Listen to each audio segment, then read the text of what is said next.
Untuk pengisiannya yang dibutuhkan adalah tegangan, berat jenis, kondisi terminal, ketinggian air baterai, kondisi bodi, terus pengujian baterai tes. Berarti butuh pengujian tester. Ini baterai tester ya. Ini bukannya ini, bukan? Itu baterai testernya, berarti nanti ada tahapan baterai tester sendiri. Api tegangan sendiri. Ya. Untuk tegangan kita ini 12 volt, berarti ke DC volt 50 harus di atas dari 12. Kalau kita pakai 10 berarti nanti ini bisa mentok nggak kebaca. 50. Kemudian yang kedua kalibrasi. Karena ini DC volt, karena volt ini nggak perlu proofnya, nggak perlu ditempelin karena juga nggak bakal naik. Lihatnya langsung di sini karena ini udah 0 berarti kita bisa langsung ukur. Kalau nggak 0 ini ya? Ya, yang ini bisa disetting dulu. Manual setting. Terus untuk yang prof merah itu positif, untuk yang hitam negatif. Untuk yang dibaca itu di bagian tengah, ini ada 3, Yes. ada 3 ya, 1, 2, 3, 0, 50, 0, 10, 02. Yang dibaca yang tengah, karena tadi 0 sampai 50, ini selektornya, selektor 50 itu 50 ini. Jadi kita baca yang tengah, itu berarti 12,5.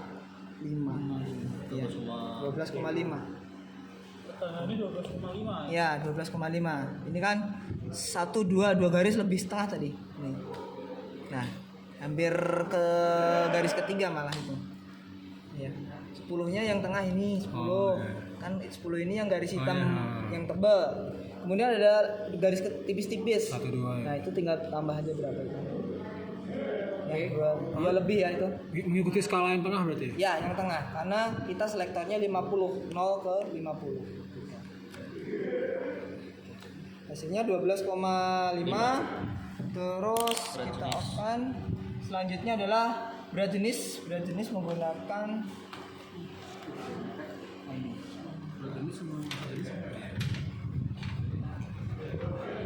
untuk berat jenis kita ambil sampel satu aja.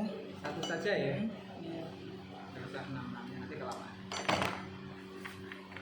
Nah, untuk berat jenis kita cek untuk penggunaan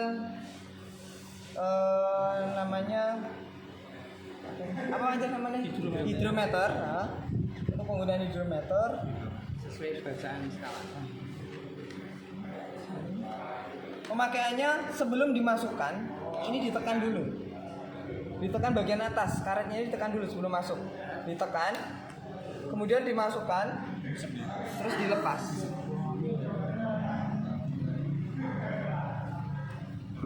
Tunggu. Good yang hijau, fair putih, merah jelek. Oke.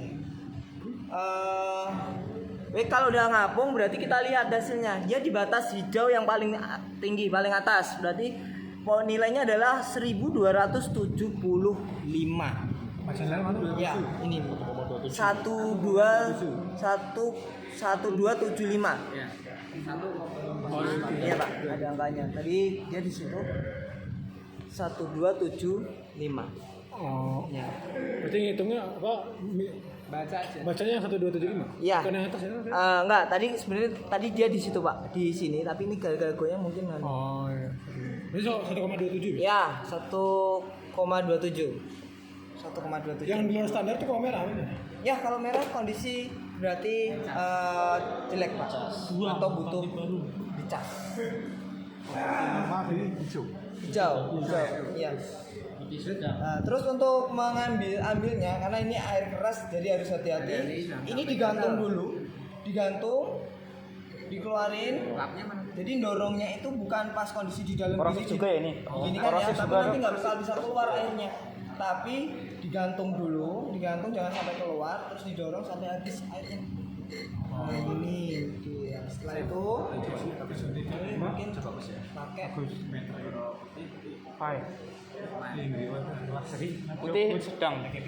putih itu kurang cat, bahasa butuh dicas gitu kalau putih. Kurang ya. Nah kalau hijau full charge, nanti kalau putih itu butuh di charge, kalau merah itu kemungkinan selnya udah memang rusak. Nanti hakimnya pakai baterai tester.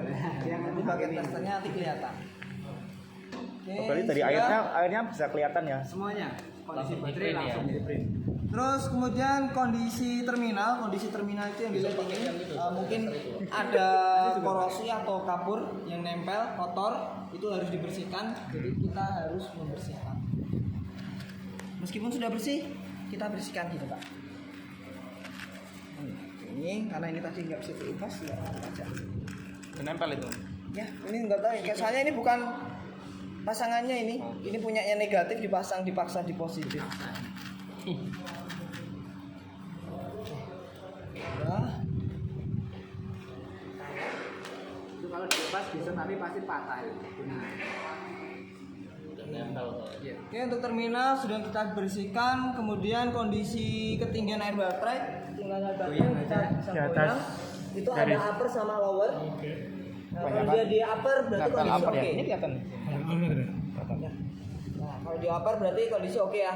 Upper level sama lower level. Kalau dia di batas di antara upper sama lower, oke. Nah, problem masih bisa dipakai. Atau lebih baiknya tetap ditambah supaya ke upper. Oh ini ya. Sebenarnya ini kelebihan ini Pak. Kelebihan ya. Kelebihan ini nggak boleh juga kelebihan. Resikonya kelebihan itu uap reaktornya itu bisa keluar lewat sini. Nanti bisa ngerusak Sekitar. bisa ngerusak kap. Kalau kena kap kena besi itu metal langsung korosi. Ada aki yang bornya termasuk nggak enak karena dia panas gitu. Itu overcharge itu kerusakan di dinamo ampere. Sistem pengisiannya yang bermasalah. Iya, bukan masalah baterainya. Iya, betul Pak. Itu hidrogen. Iya. Reaktornya ini berlebihan. Itu kalau bodi apa ya? Bahaya Pak. Bahaya Pak, itu hidrogen apa gas yang mudah terbakar. Iya, Iya. wah itu gampang Baunya terbakar. nggak enak gitu. Iya, baunya nggak enak gitu. Itu aja ke tubuh Ataupun nggak bahaya bisa Pak. dicerna. Itu harus makanya gitu. Ya, Ampernya ya. ya ampernya. Jadi nanti dicek itu biasanya itu sistem pengisiannya itu melebihi batas dari maksimal. Jadi kan maksimal 14 ampere. Nah, 14 itu. Jadi dia bisa 14 volt bisa. Itu bisa sampai tembus 16 itu bahaya. Jadi nggak stabil dia Pak, naik turun 15, 16, 14. Berarti akhirnya rusak atau bisa makan. Akinya bisa jebol Pak. Akinya jebol. Selnya bisa patah. Sel dari kan antara ujung positif sama negatif ini kan ada beberapa sel 1, 2, 3, 4, 5, 6. Nah sel ini saling berhubungan. Kalau overcharge, overheat, panas, selnya nggak kuat dia langsung rapuh, langsung putus selnya. Jadi akinya udah nggak bisa dipakai sama sekali. Karena kami saya juga nggak ngerasa baunya nggak enak. Ya. Gas hidrogen. Kalau itu dipaksa, semisal dipaksa, air aki lo langsung habis terus. Harus di mesin panas dulu. Pas saya baunya akhirnya uapnya itu. Lanjut. Dari dinamo ampere ya. Ya, dinamo ampere bisa dicek. Oke, selanjutnya untuk ketinggian air baterai tadi ini terlalu full ya, terlalu full. Kemudian selanjutnya kondisi bodi. Kondisi bodi itu kita bisa lihat secara visual atau kita bisa raba apakah ada yang retak, ada yang bocor atau gelembung. Bodinya gelembung. Karena ini kan baru. Ini malah nggak gelembung, ini yang lempot ke dalam ini malah. Itu oke. Ya apa sih ini juga ganggu sebenarnya kayak gini. Cuma ini emang produkannya ini dari sana sih. Kalau indikator kerusakan itu gelembung gitu lah. Indikator kerusakan gelembung. Kalau yang cekung ini oke lah. Berarti oke lah. Ya. Oke, untuk baterai kondisi bodi bagus. Terus hasil pengujian baterai tester menggunakan baterai tester. Untuk baterai tester ini ada 2 kabel warna merah itu positif. Ini voltase juga. Dokternya Ya, ini nanti datanya keluar semua ini kalau pakai ini. Terus ini yang Begini aja. ya. ini yang negatif. Bila yang lagi ini sih langsung mati semua. Iya. Oh jelas. Mantap. Baterai tes Biar sama lu gue kali. reguler ya reguler. Ini cheese ya. Cheese. Oke. Depan. 46. Oh ini 6 harus dirubah dulu. 65D. Mana serinya nih teman? Ini Pak, 65D ini. Kak cari yang 65D. 65B. Mana 5D? Kalau adanya 65B sama aja sih, bisa ya. Boleh ya, Pak? Disamakan boleh. Yang penting kodenya depan 65 sama, terus di oke. Nah ini baut plastik. Iya dipakai sih. Ini kondisinya oke. Ikut Ikut baterai. Print. Udah gitu. Wih, ngeprint ya. Udah kayak langsung mesin oke. Iya. Edisi aja. Ini nanti bisa dicoba satu-satu nanti. Ya, Mas. Oke, dengan kondisi baterainya ya. Tadi kita ngukur pakai multitester 12,5 ya. Ini kan sama 12,54 volt juga sama. Kemudian SO-nya 100%, mensuring 455A. Ki CCA-nya ampernya. Inputnya JIS. Oh ini CCA-nya 425. Kondisi baterainya good. Masih bagus. Oke, habis itu berarti baterai sudah selesai. Kita pasang baterainya. Langsung dipasang karena nanti langsung kita cek fuse sama lampu indikator.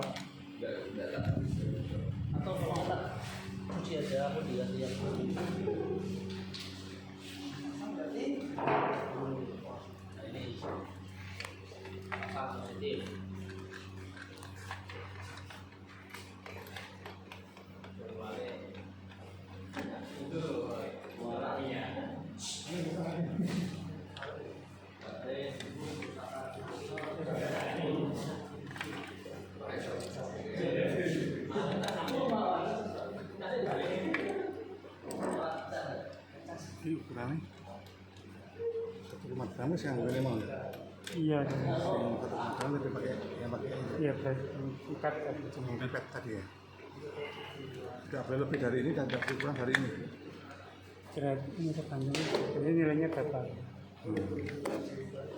Mas berarti kalau yang jenis itu kalau dia dikatakan lewat standar tuh kalau nggak sesuai standar itu kalau lebih dari 1,26. Iya, di warnanya kan ada warna merah tadi. Di warna merah itu dari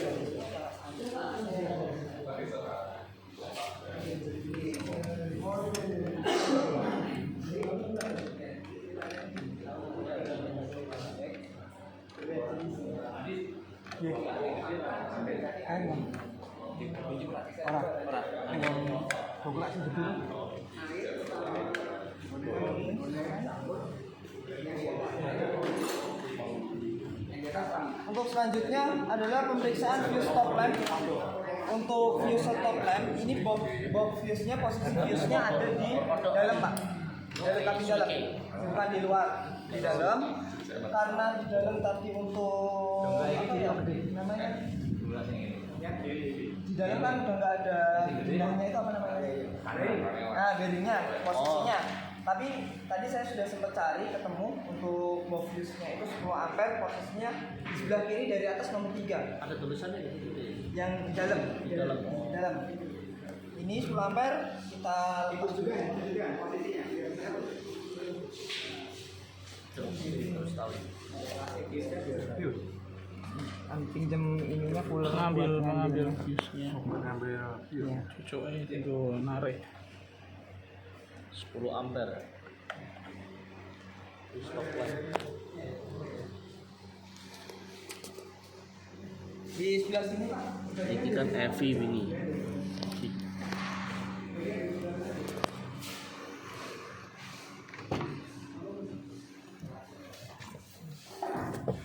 Ya untuk bearingnya itu ada di sini. Ada di tutupnya ini tapi tutupnya tak cari nggak? Oh, anu diagramnya itu mas. Iya. Letaknya itu ya. Iya. Nggak ketemu. Berarti ini coba-coba. Ini posisinya nomor 3 dari sebelah kiri ya Pak. Nomor 3 1, 2, 3 ada 15, 7,5 sama 10. Kita ambil yang 10 ini Pak.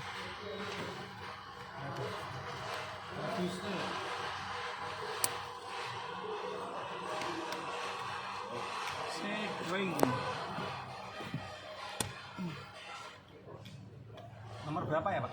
Nomor 3. Dari sebelah kiri. Dari kiri nomor 3. Dari atas nomor berapa? Dari atas. Dari atas nomor 3. Nomor 3.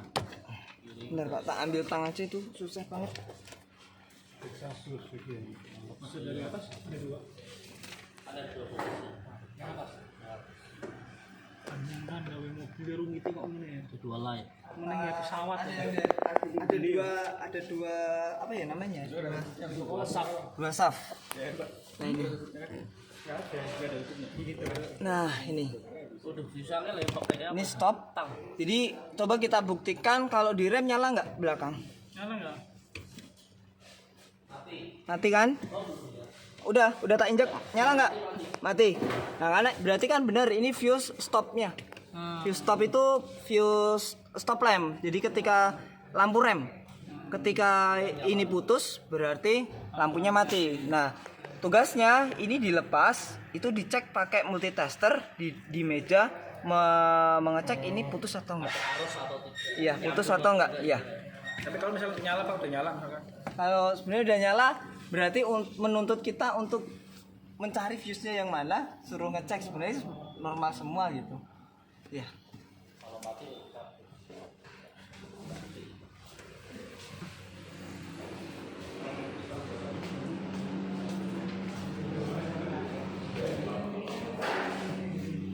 Oke, untuk fuse kita pakainya 1 kilo ohm, 1 kali kilo ohm ya. Kali. Ya, kali 1 kilo ohm. Kemudian seperti biasa harus dikalibrasi meskipun untuk mengukur fuse. Oke, 0 kalibrasi. Habis itu kita cek kondisi fuse-nya. Ada nyambung. Oke, fuse-nya kondisi terhubung, berarti kondisi baik, tidak terputus. Kalau tidak terhubung berarti ininya ada yang putus mas ya? Ya, fuse-nya putus. Ngeceknya ini dari ini ya. Terus ke kali 1 kilo ohm K. Terus dikalibrasi. Tadi kan ya ini misal seperti ini dikalibrasi 0 dulu. Harus nol. Oke, 0. Nah, setelah 0 baru kita cek untuk fuse-nya. Oke, terhubung. Nah, ketika Balik, fuse nggak apa-apa ya, Mas? nggak apa-apa, ini bolak-balik boleh. Bolak-balik boleh. Nah, Berarti putus tuh kalau putus dia nggak begini ya? nggak gerak. Ya, misal ini putus tuh tidak ada hubungan, tidak ada hubungan. Putus tidak ada hubungan. Ini fuse-nya model mikro ya tadi. Ya, ini yang model paling kecil, mikro ya. Oke, kalau sudah berarti kita memasang kembali. Pasang kembali fuse-nya.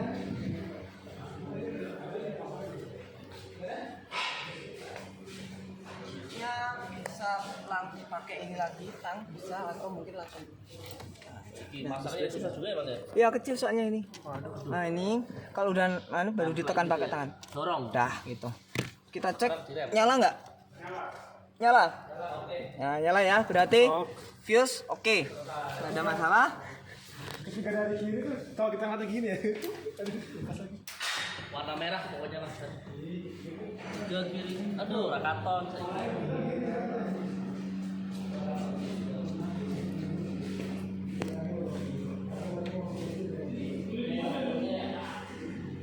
Kemudian selanjutnya masih di mobil itu untuk cek indikator handbrake. Ya. Nomor 3 yang saf kiri dari atas. Oke, untuk indikator handbrake, jadi kita lihat kondisi harus on kita cek untuk handbrake-nya, indikator ini ya nyala, kita turunkan dia mati nggak? Oh mati, berarti kondisi untuk indikator handbrake-nya oke, nggak ada masalah, normal. Lampu rem nyala, indikator handbrake nyala, berarti beres, tidak ada trouble atau masalah. Pedal remnya? Nah sekarang kita tahap ke